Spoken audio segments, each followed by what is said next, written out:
off again.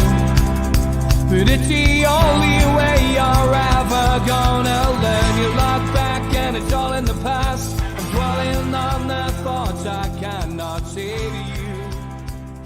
If I don't say to... Good evening, welcome to NUFC Matters with me, Steve Wraith, Thursday night, which means I'm joined by Supermac and Gibbo. And before we get into an hour of dissecting Newcastle United, VAR and goalkeeper crisis, etc., our thoughts go with Her Royal Highness, the Majesty the Queen, who at this moment is in Balmoral. All the family, of course, heading up to be by her bedside. Times like this really makes you pull together as a country, and our thoughts are whether you're a royalist or you're not a royalist. It's felt that all day long. It is. It's very, very sad news, and it sounds as if the inevitable is going to happen. But our thoughts go with the royal family. As I say, I know, appreciate some viewers won't be royalists. Some people will be, but at the end of the day, you can't deny that woman has done this country a fantastic service, giving up her life for the country. But moving on to football and Newcastle United, we've started with VAR every single show this week, and it's basically took over. So I'm going to start with something a bit different and give Tom Dixon the opportunity to get in quickly. Newcastle on the verge of signing former Liverpool goalkeeper Loris Karius following an ankle injury to Carl Darlow in training yesterday, and there he is, former Liverpool goalkeeper, probably best remembered for a bit of an error in the Champions League final where he juggled the ball into the net. But Malcolm, we were discussing before we came on air, it's sod's law, isn't it? Dubravka goes to Manchester United on loan, can't recall him until January, and then Newcastle get an injury to the number 2 goalkeeper. How often this happens that Eddie Howe has felt that he's got to do justice by Dubravka with Nick Pope coming in, lets him go, and hardly before Dubravka's kicked a ball over there or caught a ball, Darlow gets injured in training. I don't know exactly how long he's going to be out, but he's not going to be back in a hurry, is he, John? It looks as if he'll be out till November, Malcolm, which is a long time because you're then looking almost at the World Cup, aren't you? That's right. So there's only Nick Pope who's actually had Premiership experience in the club. Yes, that is absolutely correct. Now, I mean, Gillespie hasn't played, has he? Other than League Cup. No, Gillespie hasn't played in the league. It's you can't believe it. That's the way it happens, but. Because I want to remain optimistic as opposed to pessimistic, with the greatest respect to Carl, who I've got a lot of time for, first, it's better from the club's point of view that it happened to Carl and happened to Nick Pope, the first choice keeper. So that is an advantage. And I'm much more concerned the blow that Darlow is that we can get either Bruno and or Maxi back this weekend. It's the other side of the injury thing. Let's get them 2 back. We've already got Pope. I mean, theoretically, we can't take the risk. We can get through with Pope between now and November until Carl's back without Pope having to miss a game. Because if you think about it, it's November before we play in the League Cup. So we're only talking about Premier League games where if he remains fit, he will play every game anyway, Pope. So, it minimizes the risk. It is sod's law. You cannot believe that a guy could get injured. I mean, he almost was decapitated, if you remember, Tranmere. When the guy ought to have been sent off. That's done in training at Newcastle. It is sod's law, but it is not the worst thing that could happen to us. The worst thing that could happen to us is that Bruno and Maxi aren't available this weekend and against Bournemouth because we need them back quick. Just because we need the extra numbers, we need the bit of X factor. Bruno unquestionably brings and Maxi can bring on a good day. So I want to see them come back. And I want Nick Pope to be even Stevens. Under normal circumstances, Nick Pope will play, because we're not even talking about a succession of cup games where you bring your second keeper in. Nick Pope is down to play all these games between now and November anyway. Yes, and also, John, that the guy who's who's been in the England full side at the moment, keeping Pope on the bench, he's out injured. Correct. And that means that Nick Pope more than likely is going to have 2 extra games. That's it. That's for England, and that'll be against Italy and Germany prior to going to Qatar. He's got to fight the Arsenal guy for the first team spot there, of course. Yes, yeah, I think he's in better form than the Arsenal guy. In all fairness, but it gives him a great chance to sort of fly his own flag just before going to Qatar. But as far as goalkeepers are concerned, Malcolm, the one that's reeling tonight is more Everton than Newcastle United, with Pickford out for Everton and Caldoro out for Newcastle. It's a bigger blow to Everton, isn't it? Without a doubt, yes.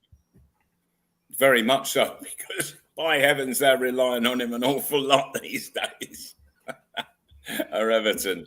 Just say well done to Newcastle, but actually acting quickly though, Mal, because, that's the kind of thing that could have been, a bit of a crisis, and they've acted quickly to get on top of it.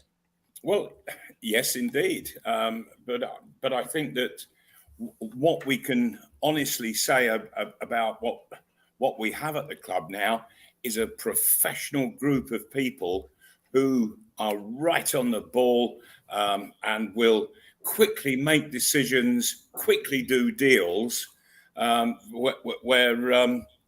over the last 14, 15 years, it's been umming and ahhing as to whether we're going to spend tuppence. I mean, the ironic thing is that just a week ago, we were applauding the owners for doing the clever thing with Dubravka and not letting him just go out for a full season, but having a recall clause in January if there was an injury to one of our goalkeepers. We're applauding them for being clever enough to do that, and then this happens. I know, it's quite ridiculous, but you don't know what's going to happen. And sure, but in training as well, it's ridiculous, Malcolm. Yeah. It is ridiculous. And yes, we're going to say that the goalkeeper we've got in is naturally a goalkeeper that's not the top of his game. Otherwise, he wouldn't be available to buy because he'd be with the club. We're allowed to sign this guy because he's a free agent. Yes. And yes, he had oops a daisy last time he played for Liverpool.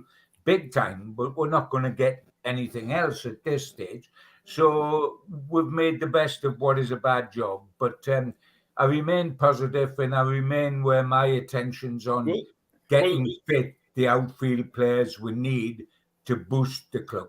Well, looking at it this way, John, at least we've got a Liverpool player who didn't make an horrendous mess like his previous teammates did last night. Oh, they were absolutely sure. Well, he did the last time he played for them, but that wasn't last night. Liverpool have become frightening. Yes, Liverpool have absolutely become frightening. Give Napoli their due.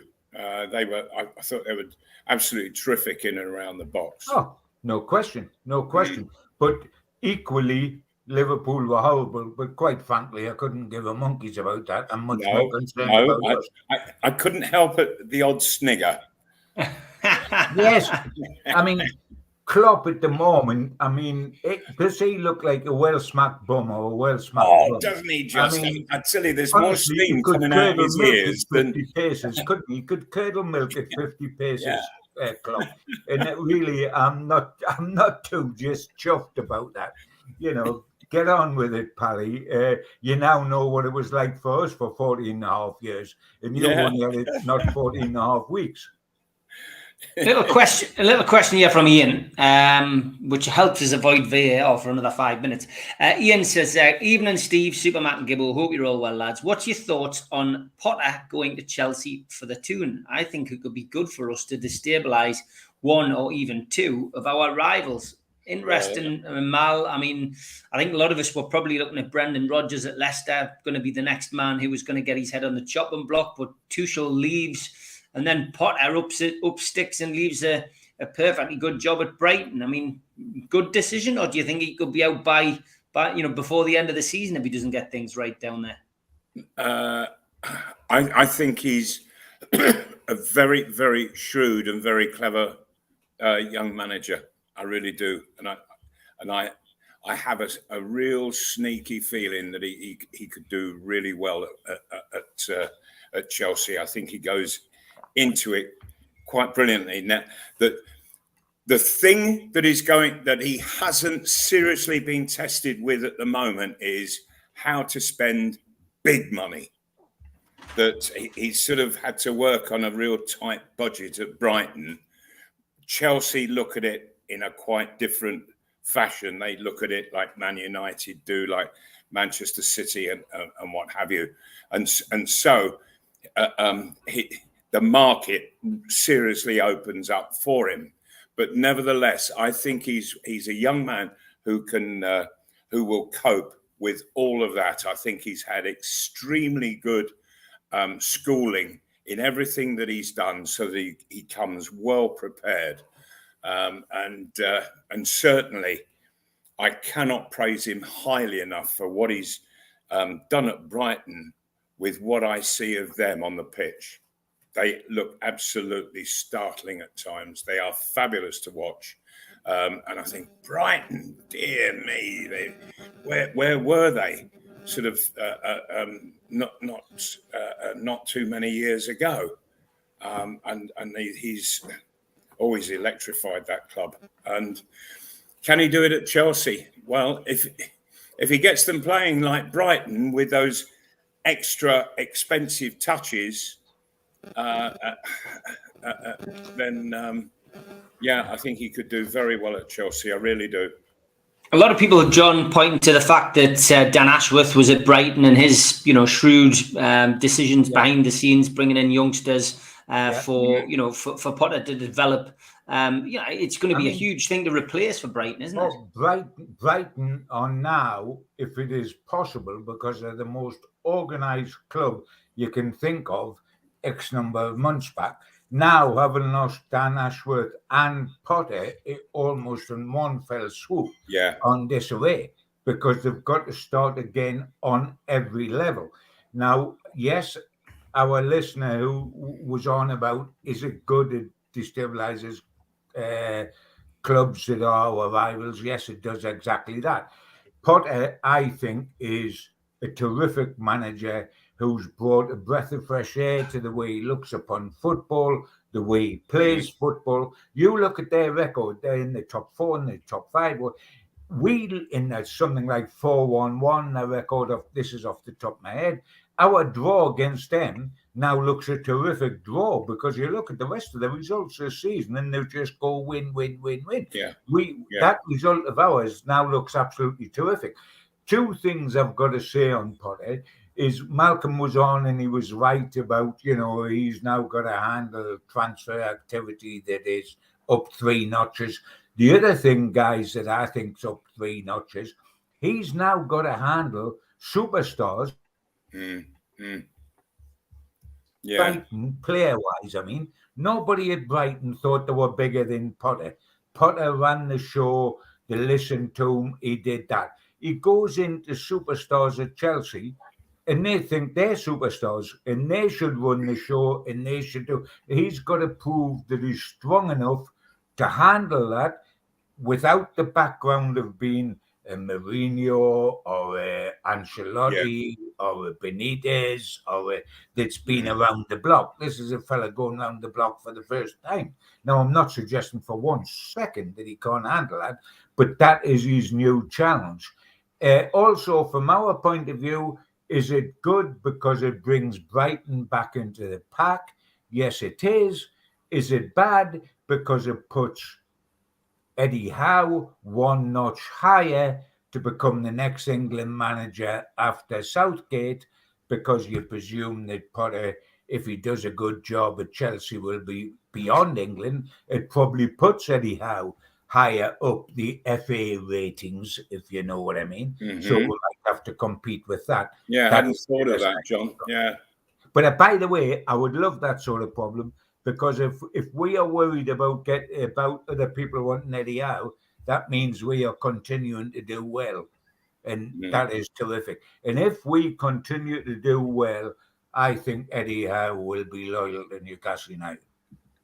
Yeah, interesting. Lots of questions coming in, and we'll go with this one. Blue Rhythm Boy says, many saying that Howe is nailed on for the England job now, assuming that Potter wouldn't be available after the World Cup. What's your thoughts on that, Malcolm? Well, that's taking it that Southgate won't be in the job, and if he does well over in Qatar, reasonably well, then I think he'll stay on in the job. So I don't think it will be a question at all. If England really do poorly, then it becomes a problem. But I think that Howe is too new into the job at Newcastle, not just now, but come the start of next year, he is still new into the job, and so. I don't think that he would take it. I'm not sure that he would feel that he's ready for that kind of part-time job, if for want of a better expression, because that's pretty much what it is. The thing with young football managers who take the England position is that they're not in it on the week to week match basis. And I tell you, that's a miss. Gareth Southgate, he's a quite different personality to your normal football manager. He's sort of far more studious about the whole thing. And so give him the time, which is what England does. They give him the time to study all the various players and what have you. And I think that he relishes that. I think Southgate is ideally suited to the England job.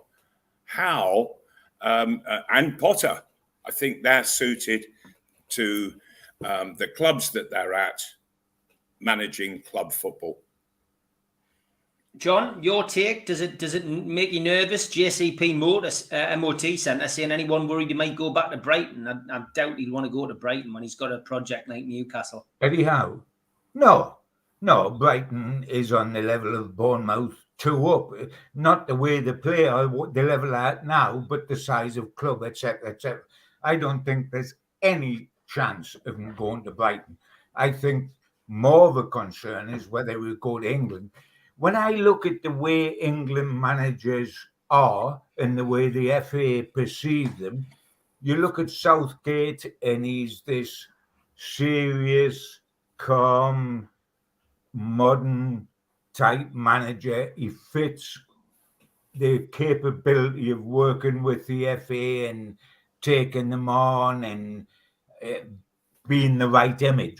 Potter has that image. Howe has that image. Kevin Keegan didn't. He was an emotive, to a certain extent, Terry Venables did, etc., etc. But I think Howe fits the FA mold. I'm thinking of it from the FA's point of view. Southgate is their perfect type of manager. I think they would think if ever anything happens with Southgate, somebody like Potter or Howe would be good for us. It depends when it happens. But Southgate has been there that long now by international standards, and England are always seen as being there or thereabouts, that they should be perhaps winning something, the golden era when they had Rooney and Gerrard and Lampard, etc., etc. Under Southgate, they've gone close, like semi-finals and finals, etc., etc. Now, if you go to Qatar and you don't win it, and you don't get close to winning it, you go out and say a quarter-final or something like that. There's some people within the FA and certainly within the media nationally that will clamour for change. And that is one of the worries, whether suddenly they think Southgate's run his course. And then I think Howe would come into ratings. But quite frankly, we can't live that sort of life. We've got him here. He's happy here. And let's look at it the other way on. In the managerial job, and you know, Malcolm, you've done the job, and Steve and I have all watched it over the years from the outside. You're only 3 games away from the sack and 4 games away from a knighthood. So at any time it can go. It can go absolutely either way.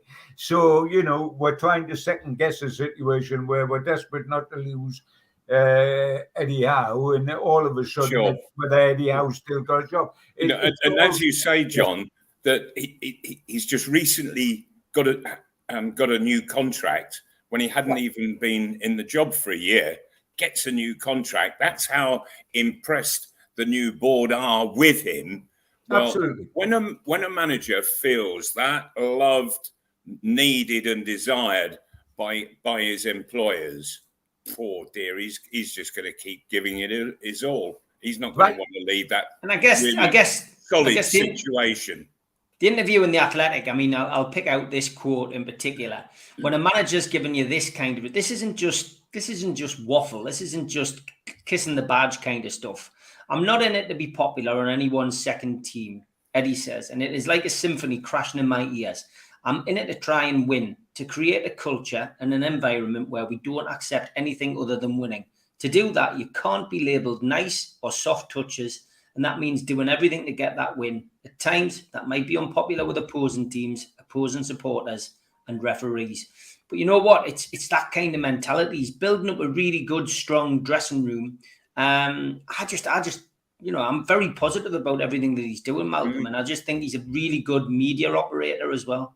I think he is. Yeah, and I've got no complaints with the way that it's all being right pulled now, together. If we can only talk about now, can't we? Yeah. We can guess about tomorrow. Yeah. But we don't know for certainty. We know for certainty today, and we know for certainty what happened yesterday. And right now, if a job was available to Eddie Howe, whether that job was England or Brighton, I don't think he would take it. What will happen in the future, you never know, because circumstances change.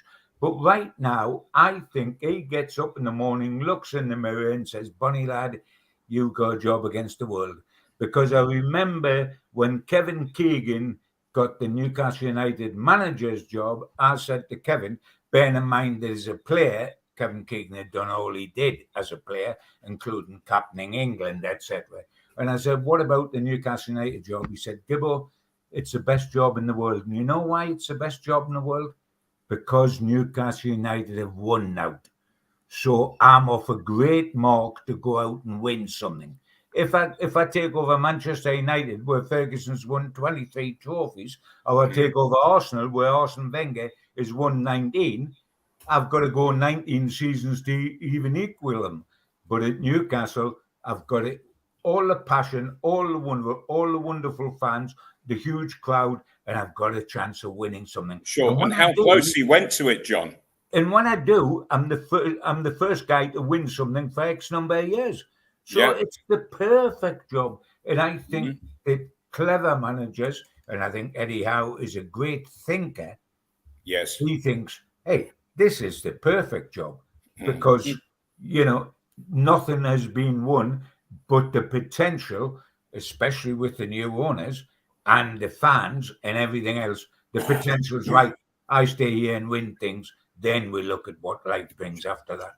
Sure. And also in the way that Eddie Howe is looking at the situation, that there is so much improvement required to what it was when he took over, that that improvement in all areas bit by bit, year by year, and so it's constantly getting better and better and better and better, you know. And with as Tuchel found out at Chelsea, it's a short-lived job, you know. Even though his results weren't bad. And by the way, personally, John, I don't know how you feel about this, and you, Steve, I have a feeling, because Tuchel was getting, in the last 2 or 3 games, he's been getting so irate on the pitch side during games, and I just wonder whether it's that or whatever's been causing that has caused all sorts of disruption behind the scenes, and the board have just said, don't like this, got to kill it in the bud. I think there's an awful lot of that in it, Malcolm, and I, without a shadow of doubt. And I also think that unfortunately they've got a new owner that wants to manage the club, be a new American owner. That's the key word, John. Wants to do. It's called, when it comes across your screen, those little marks on the television, it's called interference, isn't it? It's called soccer. It's called soccer. It's not called football. I'm saying it's called soccer. That's where it starts off with the American owners, and it doesn't get any better. Believe you me. Well, God help Chelsea. Yeah, the Americans understand sport so well that they have a game where you constantly handle the ball, and they call it football. Yeah, it's crazy, mate. Absolutely crazy. I'm not a fan, and I'm just pleased we've got the owners we've got and not the owners they've got. Believe you me. Okay, lots of questions coming in. I get the feeling the people in the chat don't want to talk about VAR either. So I'm going to give a big thank you, as always, to the sponsors, skipsandbins.com, telephone 0800 25 45 25 3, email inquiries at skipsandbins.com. Website www.skipsandbins.com. Easy, contract free, and pay-as-you-go waste collection. Thanks to Darren Baldwin Funerals, 304 Old Durham Road, Gateshead is where you can find them. Telephone 0191 478 2730, or give them a look on the website www.darrenbaldwinfunerals.co.uk. Thanks to Garden of Healing Dispensary, CBD hemp and cannabinoid specialists, www.gohd.com. And thanks to Mr. Vicky Sauces, handmade in Cumbria, and you can find them at mrvickies.co.uk or 01768 210 102. And thanks also to 3 Property Investments, who specialise in sourcing investment properties for their clients who are looking to invest in the North East. They offer a full in-house service from sourcing the deals to managing the properties for you. They've done over 100 plus deals in the past 12 months for clients all over the UK. Give the guys a follow on Instagram, matty.patter_Northeast Property and phil.reed_Northeast Property, or you can email Phil directly, phil@3property.co.uk, if you're interested in getting a good property deal.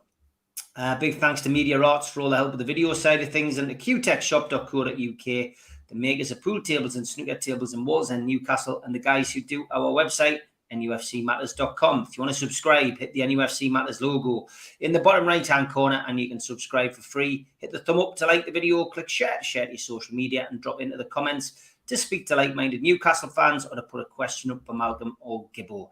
We're also available as a podcast on iTunes and Spotify and the rest. And if you want to become a member, click join underneath or go to the website, NUFCmatters.com, and you can pay a one-off fee and get a pen, a cup, and a scarf and a membership card and entry into the monthly draw. You can also use the QR code to get there. We also send out a free car sticker.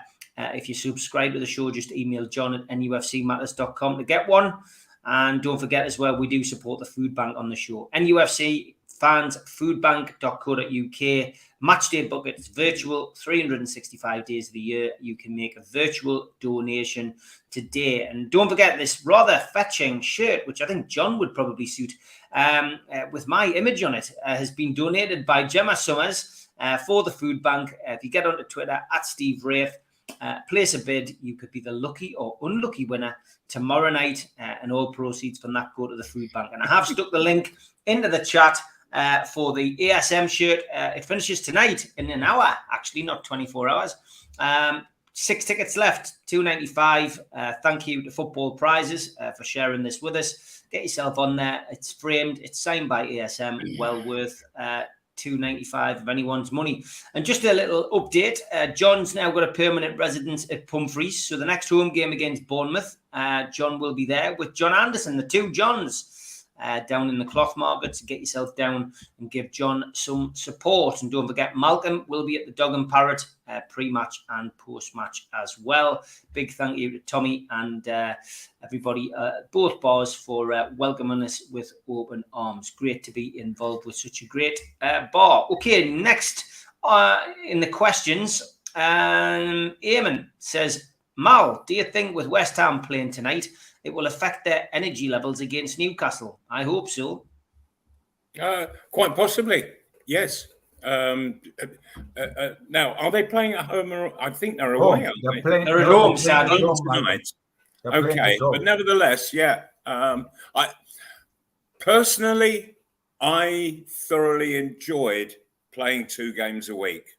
I thrived on it, and I used to find it such a bore going from Saturday to Saturday with no game, where it was all training ground stuff.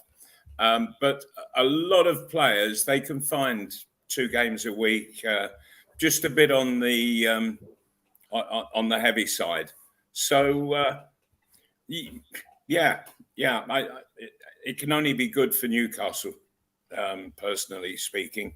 And I would like to see Newcastle get right at them. Their confidence is low at the moment, and so I think that this and the Bournemouth game that follows, this is 2 sides seriously out of form, and it's a great chance for Newcastle to go picking up points. Yeah, John.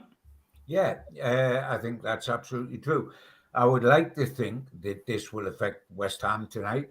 I certainly think last week, the effort we put in at Liverpool, which was a high-energy game, the energy we put in the first 45 minutes was enough for an hour and a half at Liverpool. And the agony of being robbed in the 8th minute of overtime, if anything at all, to produce a defeat, had a strength-sapping effect on Newcastle at the weekend against Palace. We've needed and also because we play high press and high energy, I think our game takes a lot out of us when we played Saturday, Wednesday, Saturday, or Sunday, Wednesday, Saturday, like we did last week. I think the type of game we play, which is high energy, pressing from the front, counter-attacking, etc., etc. So I think this week, having a rest in the middle of it has been very beneficial to us. And yeah, we're going to West Ham, and as Malcolm said, it's not the West Ham of last season. Results-wise, we're both exactly the same. It's quite a surprising fixture because you look normally at Newcastle v West Ham and you would say this is 2 clubs on the up and up.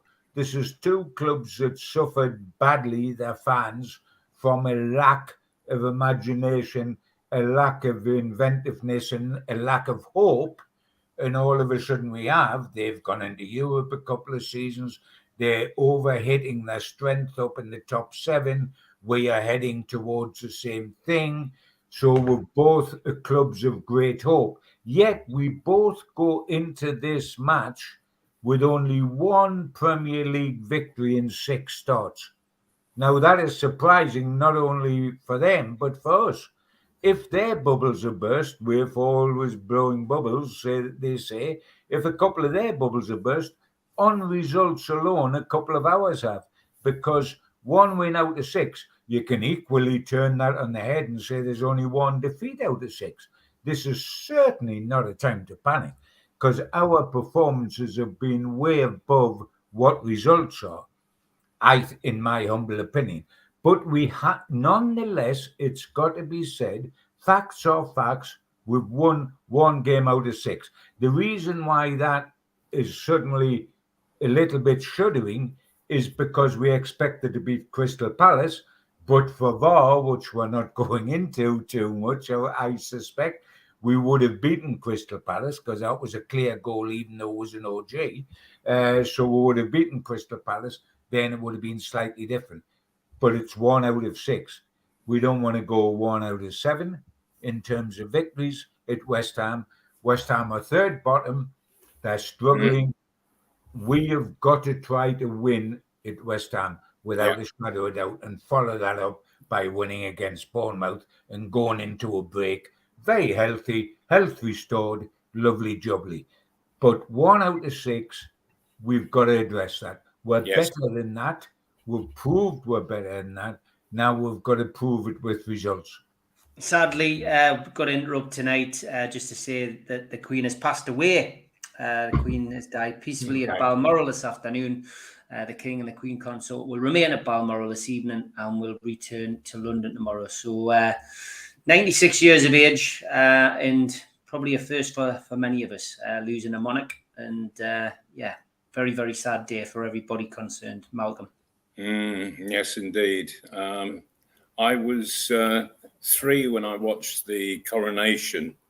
And here we are, 69 years later, and now she passes. So basically all the life that I've known, the Queen has been very much a part of it. Yeah, it's a very, very, very, very sad occasion. And yes, very sad. But also, John, I think that she has been a quite brilliant and great monarch for us, and that we are all a very lucky people that she remained with us for so long. If I remember rightly, and we are really talking off the top of our head and reminiscing about treasured memories, etc., but I'm pretty certain that she was involved when Newcastle were winning the cup 3 times in 5 years at the beginning of the 50s. I'm certain that she actually went to those cup finals. Was at those games. And was shaking hands when we went up to win the cup. She's never gone to cup finals for donkey years, FA Cup finals. The Queen never has gone. Yeah, well, Prince Charles wanted there her she is. There she is, giving the trophy to Jimmy Schooler, which was that is the last domestic cup Newcastle United ever won. That's Stanley Rouse in the background. There's the Queen. Jimmy Schooler, Bobby Cowell. Isn't it? Yes. 3 finals in 5 years. That was a wonderful, wonderful moment. I remember those 3 cup finals. The moment the Queen handed over the cup, and she stopped doing that donkeys years ago. And on the pitch was another one of Jackie Milburn shaking hands on one of the previous 2 finals with Winston Churchill, etc., etc. Memorable times with huge, huge figures in our history. And of course, that all stopped. Cup finals don't have that sort of pull in recent years. But that's a very, very special moment of a very young and vivacious looking Queen and a cup over to Jimmy Schooler. And with that is so many years ago. But wonderful memories and an awful long time. The great Queen in the way that Queen Victoria was, that it lasted, and it's going to be an amazing time for a difficult time for the royal family to pick up the baton she's just put down and keep the standard of love and affection in the country at the level she had in it. It's now up to Prince Charles, and good luck to him, because he's very quickly going to become king, to carry on the affection that she created. And that is the challenge that the royal family face now, because it's a momentous change in British history. And it's quite incredible that this is the news today, after it was only 24 hours ago she was pictured welcoming a new prime minister into this country, a 15th prime minister or whatever it was. And 24 hours later, this is the news. But a wonderful innings. It is a complete change to the royalty, because the Duke of Edinburgh, who had as long a life as well. They've both gone very, very quickly, and it's a new regime for the royal family, and Prince Charles leads it now with all the trials and tribulations that's got. But happy memories, and the first thing that come to my mind there was the happy memory for me of seeing her hand the cup over to Newcastle United, because we haven't had that since. If at the end of this season, Prince Charles, who will be King Charles, wants to get to Wembley and hand the cup over to Newcastle United this season, that would be a lovely bookend. Wouldn't it? Any update on ASM and Bruno, says Colin, John? Yeah, we're at the situation where that will be such a late decision, it's untrue. Both are very, very close to making it. There's no chance of Callum Wilson making it this week. He's for a future date. And of course, Shelby and Kraft are out as well. For me, it is absolutely important that we get both of them, or at least one of them, back on the pitch, because I actually think we missed them two against Crystal Palace more than we missed them against Liverpool, because against Liverpool, we were playing at Liverpool, we could hit Liverpool on the counter-attack. There was space in there. Their fullbacks play on the halfway line, Liverpool. So there's spaces when we counter-attack to get into space and hurt them, and we did exactly that. But Crystal Palace were a different kettle of fish. They had two banks of four, stuck them around the penalty area, threw us the ball and said, how are you going to get through this lot? We ought to have done. We got chance after chance after chance and didn't take them. Bruno has that X factor that could unlock it and make it happen. Now, Maxi in Malcolm especially knows and is especially being frustrated, and so have I. But on a particular day, Man City, Maxi was unplayable. Wolves, he was desperate. Wolves, he was desperate, but he then scored a super goal.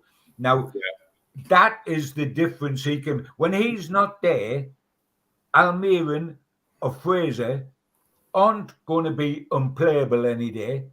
And in my humble opinion, aren't going to score a super goal any day. No, Almiron did it once. John, and a question. I would like them back, Malcolm. All right. Yes, fully understand that. But a question arose earlier with regards to Andersen and should he start? And if he were to start, and I think that maybe it would be a good idea. It would be in the place of Almiron. I want Maxi and Bruno back at West Ham, but I would still start Andersen. I've been advocating all week in the Chronicle from but in the place of who, John? All the way. Well, there's two positions that it could happen for me, Malcolm. Is if you put Bruno in with Joe Linton, he could take the third midfield position, because I would rather have him than Willock or Longstaff. Okay. Or he could play out wide, like he come on against Palace and played out wide left. I don't think that either Willock, Longstaff, Almiron or Fraser can block out Andersen where he can't get a start. I think he is due a start. I think he went away as a boy to Bristol Rovers and came back as a man. I think he's got a good brain. I think he's physically matured. I think he's on the front foot. And you know what? He's only going to get better by getting time on the pitch. All he's going to do sitting on the bench is get splinters in his backside. He's got to get out. He's got to get out there and play. And for me, all right, it may be a bit of a gamble because of his youth, but I'm sick of hearing that sort of thing. There is genuine chance to get him in. I think there's 4 chances. If you've got Almiron and Fraser and Longstaff and Willock, and you're telling me that Andersen can't get one place against those 4, sorry, I think you could almost replace any of those 4 with Andersen. Yeah, a lot of people were asking the question, so you've saved me asking it. Would you play Andersen? Yeah, lots of people say, would you start them? I don't think you should be rushed. A bad run of games could ruin them. Happened to so many players who faded into obscurity. Treat them like Pep did, Foden, ease them in. Yeah, yes. I'll tell you what, Steve. I think I might have mentioned this before, but when I was managing Fulham, I was more than happy to. Well, I had a great bunch of kids coming along in two groups, one younger than the other, and so from the older group, I put sort of 4 of the players into the first team, and they did brilliantly.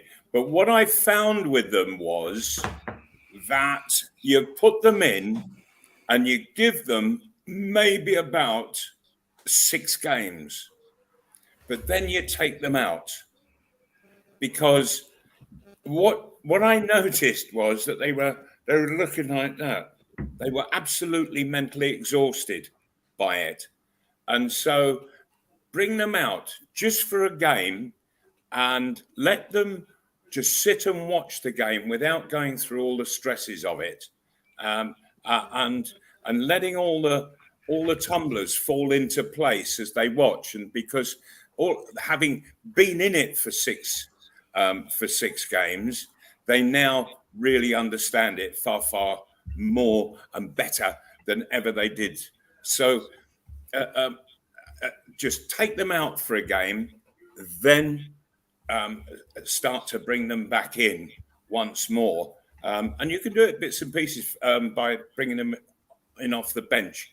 But explain to them, it's not because you're playing badly, because you're doing far from that. You're doing great, but it's exhausting you. And I want you to just let all that you've learnt fall through the tumblers into your head, into the right place, so that and the reason for that is that playing at this level, your thinking has to be quicker than you can actually think.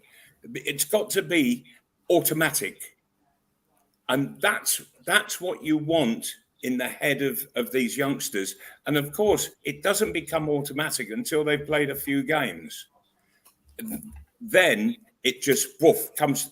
It comes to the forefront. Whatever the situation in front of them, the right thought is there, and they do it.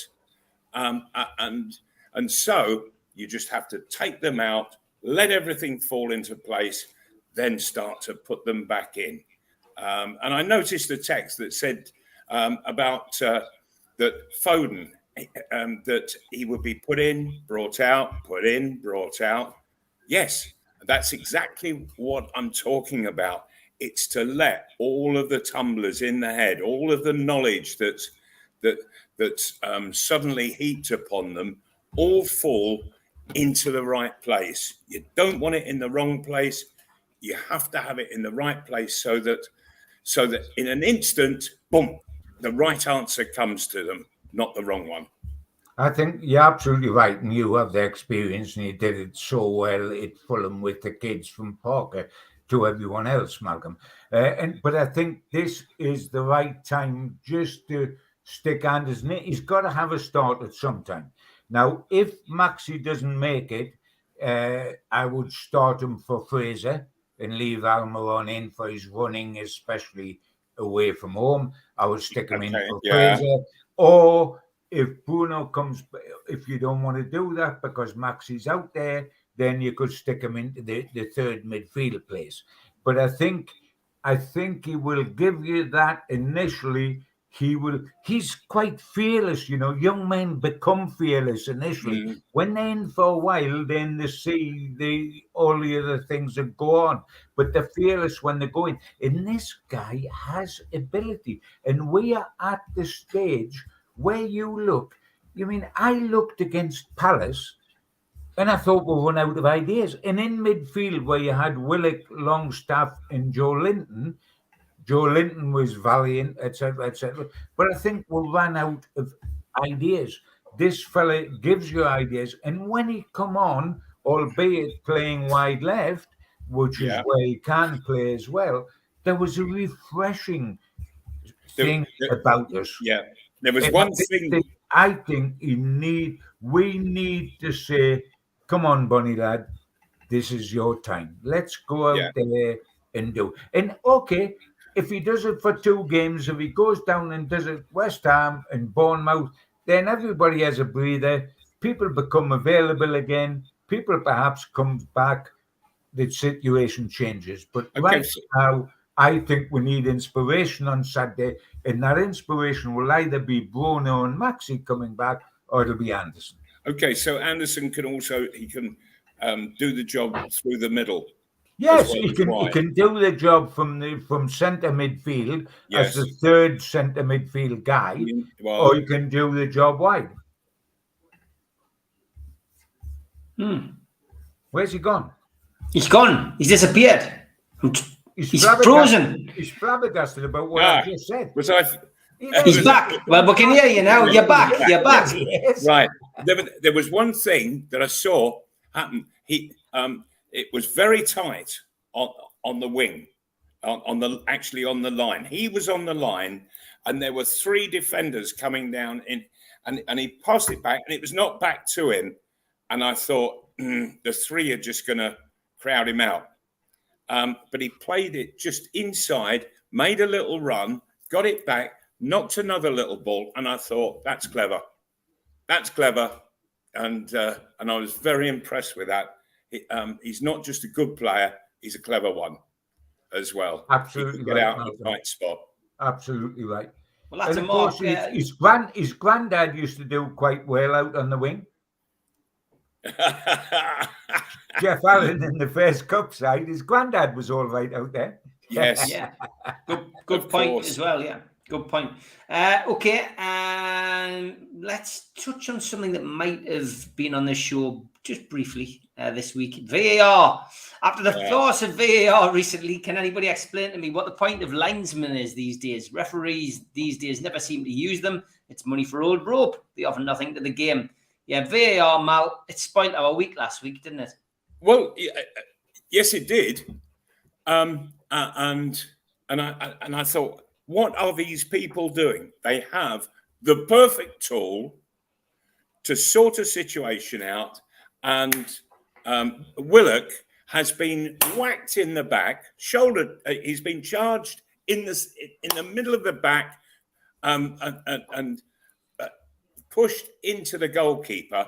So obvious, and it goes to VAR, and so it should have either been the goal be allowed, or you go to second best and give a penalty. And in the end, they gave a free kick against Newcastle, which was utterly bizarre.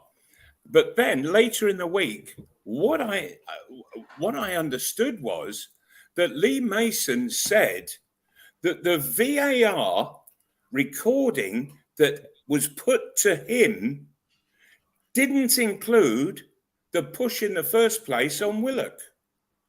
All he saw was Willock crash into the keeper. Well, how ridiculously misused is the system if that's the case? That you have to look at the whole, and I don't mean going back, for heaven's sake, 5 minutes in play or anything like that, but you have to look at where the move sort of originates, how it progresses, and then what happens inside the box. For heaven's sake, and it actually took 4.5 minutes to come to a decision, and it was the wrong one.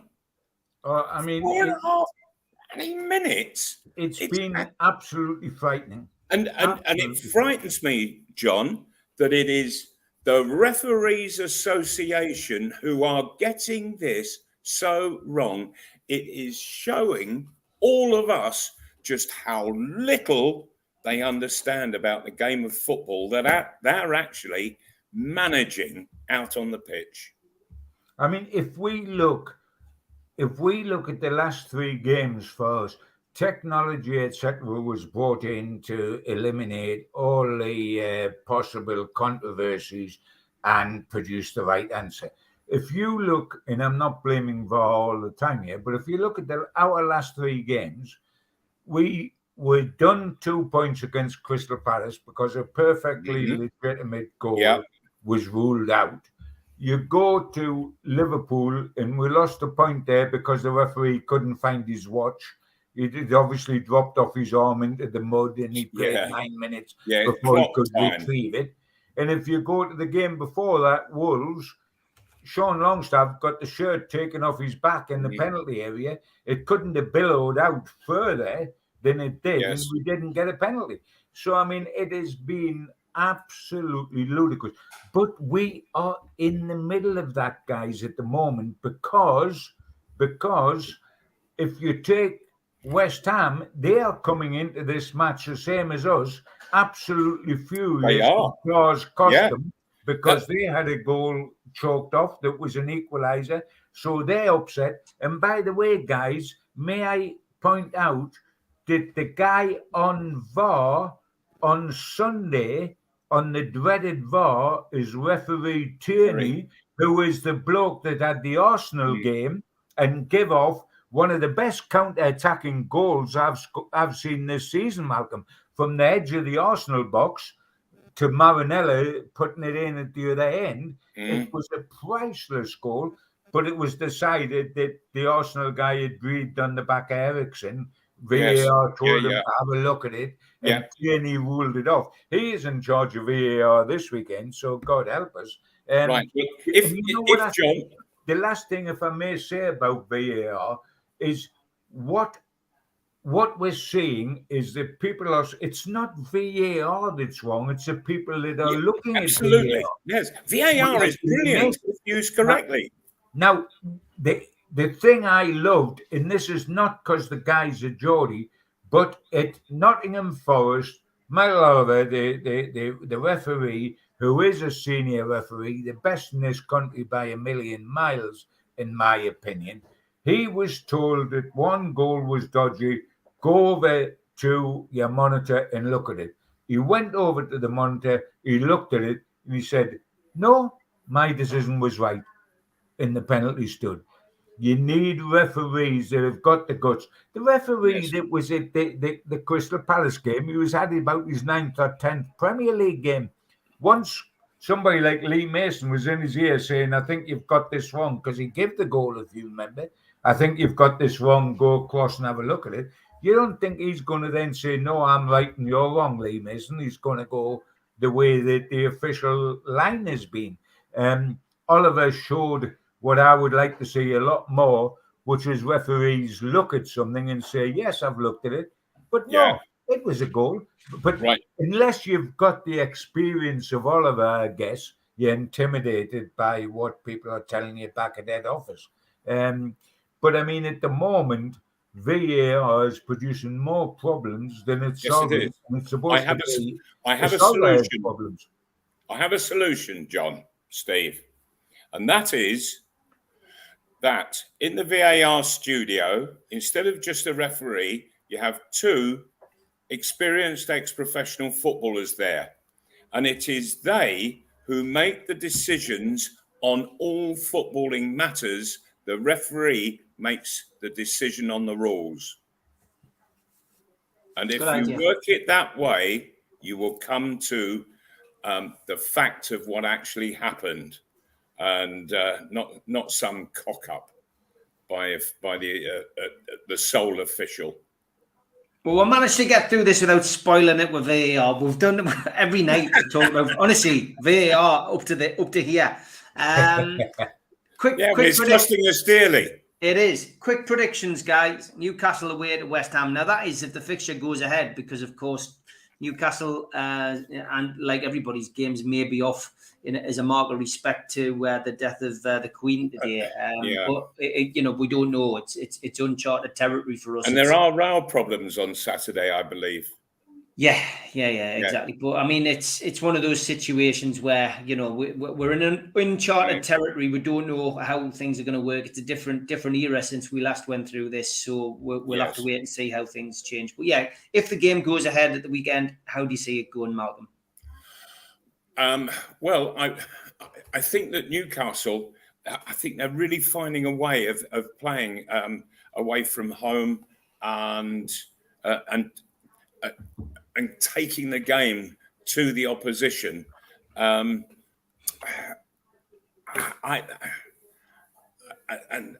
look forward now to Newcastle going to away games. I can see Newcastle getting out there and because I think they'll be angry. I think the players will be angry because they'll feel that last week was stolen from them. The week before that, things were stolen, and so it goes back through the season. And I think they must be getting really fed up with this, and so I have a feeling that Newcastle are going to win, and that they will shock West Ham. Okay, John. You want a score line, or do we wait? All right, I'm going to take Newcastle to win 2-1. 2-1. Okay, John. Yeah, good point. As I said, we're two sides coming off the back of not the greatest start the season. 1 win and 6 for both of them. West Ham are third bottom. We mustn't lose sight of that. I think a huge lot depends on the team sheet. If we've got Bruno and St. Max, or whether we've got only one of them, or whether we've got neither of them. Because I've got to be truthful, while I will bang on justifiably and say we beat Crystal Palace 1-0, I've also got to say that when that goal was ruled out, I said to myself, well, we've still got half an hour. The chances we're making, surely in that half hour, we'll score one and we'll win anyway. And we didn't. We suffered from the old malaise that we can suffer from, that we, in lots of ways, VAR cheated us out of that victory. But we didn't go and grab it ourselves, did we? We didn't, in an hour and a half of all the dominance, go out and get the goals. We've got to start doing that. And the team available to us will be vitally important at West Ham. But regardless of the team that we get at West Ham, if the game's on, we need to win it even more than we did because of what's happened with Crystal Palace being a draw instead of 3 points. We've got to go down there and win. It's not the West Ham of last season or the season before. It's West Ham of third bottom. And I think Newcastle will win by a single goal. I would have said 2-1 before Malcolm did, but why should I change my mind? It can be 2-1, and I will go 2-1 because I think Newcastle will win because they ought to win, and because surely to goodness, it's our turn to win after what happened against Crystal Palace, after what happened at Liverpool, after what happened at Wolves. For goodness sake, if there's a big man upstairs, he should be looking on us and say, Gibbo's had enough purgatory. I'll give him a break this weekend. I'll let him have a bit of joy this weekend. So I'm relying on that. Hear me, big man? I'm relying on that. I'm going for 2-1 as well, guys. I think Newcastle will win. I'm back tomorrow night, 5 o'clock with the three amigos. Looking forward to chewing the fat with Steve, with Neil, and with Keith. Tune in, set a reminder. I'll post that up tonight. And like I mentioned earlier, it broke whilst we were on the show. I'm going to not play the music. Let's just say thank you, and may her soul rest in peace, Queen Elizabeth. Thank you for everything. Indeed, yes. Thank you. Absolutely. God bless.